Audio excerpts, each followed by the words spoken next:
రోజు ఒకటే కథ ధారావాహిక. ఫోన్ ట్యాపింగు ఏం ట్యాపింగు, ఎవంది ట్యాపింగు, ఎక్కడ ట్యాపింగ్, ఏం ట్యాపింగ్. రేవంత్ రెడ్డి అనే లుచ్చగాడు గతంలో మన ఎమ్మెల్యేలను కొన్నప్పుడు కాదు, ఆయన తిట్టాలని తిడతలే నేను. ఇప్పుడు నువ్వు లుచ్చ పని చేస్తే లుచ్చగాడే అంటారు. నువ్వు మా ఎమ్మెల్యేలను కొనుక్కుంటా 50 లక్షల రూపాయలతో దొరికిపోయిన దొంగవు. మరి నీ ఫోన్ ఏమన్నా చూసిరేమో, నాకేమెరక ఎవరికేమెరక, మంత్రులకు. పోలీసు వాళ్ళ పని పోలీసు వాళ్ళు చేస్తారు, దొంగలు నోటు పట్టుకుంటాడే పోలీసు వాళ్ళు చేస్తే పని వాళ్ళు చేస్తారు. మధ్యలో మాకేం సంబంధం, ఎవరికి సంబంధం? లుచ్చ పని చేస్తే పట్టుకొని లోపలెత్తారా ఎరా? మరి అదేదో పెద్ద స్వాతంత్ర పోరాటానికి పోయినట్టు నన్ను జైల్లో దోమలు కుడుతుండే ఎరికేనా అని మాకు అసెంబ్లీలో చెప్తుండే. మరి జైల్లో దోమలు కాకపోతే ఏముంటాయి? దోమలు బల్లులు ఉంటాయి. ఈయనకు దోమలు బల్లులు కాదు, ఈయనకు తొండల పిచ్చున్నది బాగా.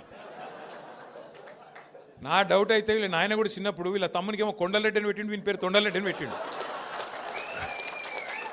అందుకే మీరు చూడుర్రి మాట్లాడితే, అరే నువ్వు గవర్నమెంట్లో ప్రభుత్వాధినేతవు, ముఖ్యమంత్రివి, పని చేయరా అయ్యా అంటే నీ లాగుల తొండలు ఇడుస్తా. నువ్వు గట్టిగా అడిగినావు, ఏమైనా నెలకు 2,500 ఏడవా నీ మహిళలకు ఇస్తా అంటివి కదా, ఆడోళ్ళకి ఇస్తా అంటివి కదా అంటే నీ గుడ్లు వీకి గోటిలాడతా. రైతులకు రుణమాఫీ చేయకపోతే ఏమయ్యా అంటే నీ మెడల పేగులు వేసుకుంటా. ఇక ఈ సిపాయి ఇప్పుడు హార్వర్డ్ పోతున్నాడు, హార్వర్డ్ పోయి ఆడేం చేస్తాడు, వాళ్ళకు కూడా నేర్పించేస్తాడో ఏం పాడు. ఇవన్నీ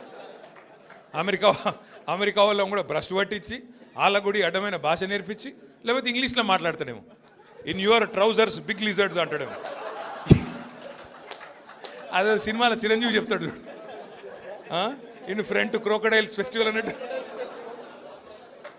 అంటే ఇప్పుడు భాష వచ్చుడు రాకపోవడం పెద్ద ముచ్చట కాదు, ఇంగ్లీషు రావాలనేది కూడా కానూన్ ఏం లేదు. కానీ ఈయన బాధ ఏందో నాకు అర్థమవుతలేదు. నువ్వు ముఖ్యమంత్రి లెక్క పని చేయన్నా, 4 మంచి పనులు చేయాలి, శభాష్ అనిపించుకోవాలి.